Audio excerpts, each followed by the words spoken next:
Ladies and gentlemen, let me welcome to Live and Loud two members from the superb rock band Heaven and Earth. I'd like to introduce you again to Joe Retta from the vocalist and Mr. Stuart Smith, the brains behind the outfit and lead guitarist extraordinaire. Hello, gentlemen. How are you? Good, Paul. Good evening. Good evening. How nice it is to have you back on the programme. How's things been since the release of the album? Good. Getting ready to get out and make it happen live. I believe you guys are coming across the pond to join us over in the UK for some live dates starting on June 26th at Birmingham. That's correct. Yes, we are. We're really looking forward to it. It sounds like a wonderful thing. I mean, you've got 6 gigs lined up for the UK alone. Yeah, we start Birmingham, then Glasgow, Sheffield? Newcastle, Liverpool. Newcastle, Liverpool and London. Yeah, you're playing at the O2 at the Academy in Islington. In fact, most of these, they're all at the Academies. Yeah, they're all O2 gigs. Who have you got in support? Because I believe you've got a rather good band backing you up. It's a band called Million. Great band.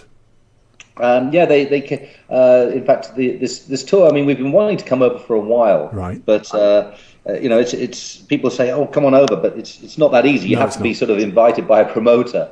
And we met a guy called Jeff Eaton at the Melodic Rock Festival. Okay. That really pushed it along and got us hooked up with Dave Clow's Extreme Booking Agency, which brought us out there. So finally we're going to be coming out to England, which we're really, really looking forward to. It sounds wonderful. I mean, you're looking forward to coming over, Joe? Oh, yeah. Can't wait to rock the UK. Well, we can't wait to see you because we've heard the albums, and especially the last album, Dig, which, let's be honest, hit the airwaves and it sort of snowplowed its way through the consciousness of everybody who likes rock music. Are you doing any other dates in Europe, or are you just coming over for the UK? We're doing the Montreux Jazz Festival. Right. Which is, we're booked for the Steelhouse Festival. We're just trying to get dates to fill in in Europe at the moment. But we've got agents on that. Had a few lineup changes as well. Yes, I was reading that. I mean, you've had a couple of new members join the band. Yes, new bass player, Lynn Sorensen from Bad Company, Paul Rogers. Right. Great player, great singer. And I believe you've got a gentleman whose father's well known to us over here in the UK, even though he is an Antipodean on the drums now, Mr. Jackie Barnes. Yeah, great guy, great player. Good singer as well. So. Really? Yeah. Oh, that's handy, because his dad could always belt him out as well. Yeah, he certainly can. So how did that happen? How did you get in touch with Lynn and with Jackie? Well, Lynn I've known for years. Playing with Paul, I've known Paul and, of course, Howard, and I've known Lynn for years, and he was free, and we've never really had a permanent bass player. I mean, Chuck did the album. Yeah. Which, and then he was busy with Quiet Riot, and then we had Tony Franklin, and he was busy with Kenny Wayne Shepherd, and so we've finally got to what we hope is a permanent bass player. And Jackie Barnes was actually introduced to us through Arlen, our keyboard player. He'd played with Jimmy on Joe Bonamassa's, or Joe Bonamassa. Okay. Just told us about him, and Jackie was in town, and we tried him, and he was just a monster. Superb drummer. Sounds fantastic. I mean, it must have been very difficult to say goodbye to Richie and Ori, though, because, I mean, you guys have been working together for such a long time. Yeah, we have. I mean, he's got a lot on his plate with everything that's going on with him, and it was just best for him, to continue. Sort of, he's got so much. I mean, we really need someone that's 100% behind the band. Mm-hmm. Especially if you're going to start taking it out on tour and crossing the continents to go out and play live, you've got to have something. You've got to have a cohesive unit that you can rely on. Yeah. And Richie's happy. He's doing his solo thing. Right. The new lineup is great. I mean, we're really looking forward to getting out there.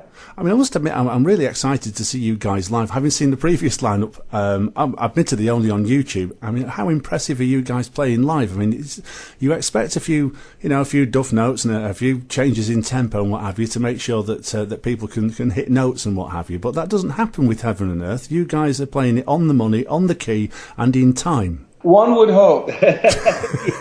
Well, we sort of made a point of, when we recorded the album, of not doing anything that we couldn't do live. Yeah, which has got to be for the good. I mean, it's all very well to make a great sounding album, which of course Dig does sound great, but not being able to reproduce it live is always a bit of a letdown if you're sitting there in the audience watching the band perform.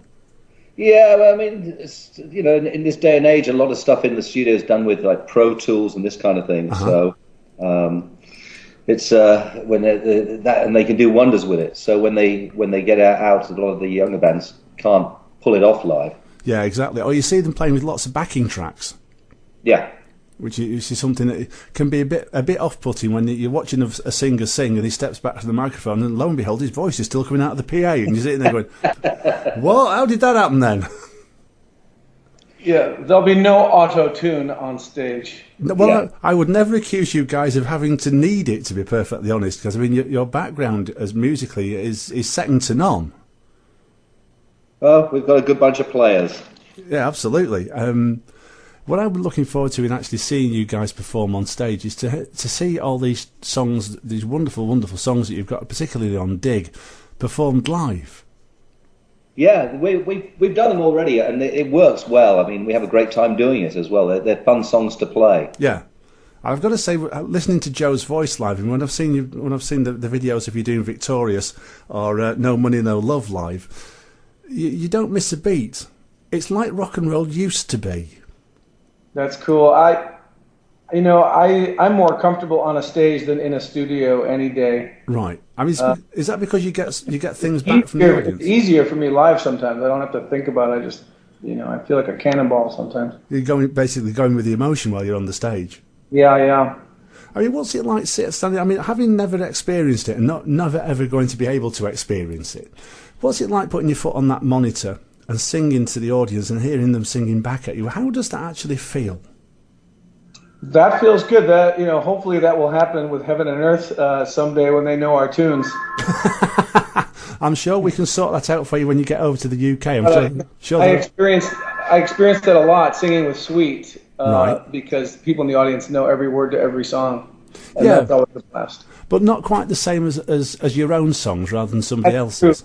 Good point. We can only look forward to that happening for you guys and hoping it all goes well when you hit the UK in Birmingham on June the 26th. Yeah, we're looking forward to it. So where can people go and buy themselves a ticket? From the Heaven and Earth webpage, Heaven and Earth, www.heavenandearthband.com. If you hit on tour, there'll be the links to all the O2 dates. And of course, we're going to be adding some of the material from other albums as well, and some interesting other tracks, maybe some covers, and we'll be maybe have a special guest at one or two places. That sounds interesting. Well, we'll have to see. I think we'll leave that one and find out exactly how that goes, because it doesn't always pay to let the cat out of the bag. I know. Gentlemen, thank you very much for joining me on the programme. It's a great pleasure having you, and hopefully we'll get to see you when you come across the UK in June and July.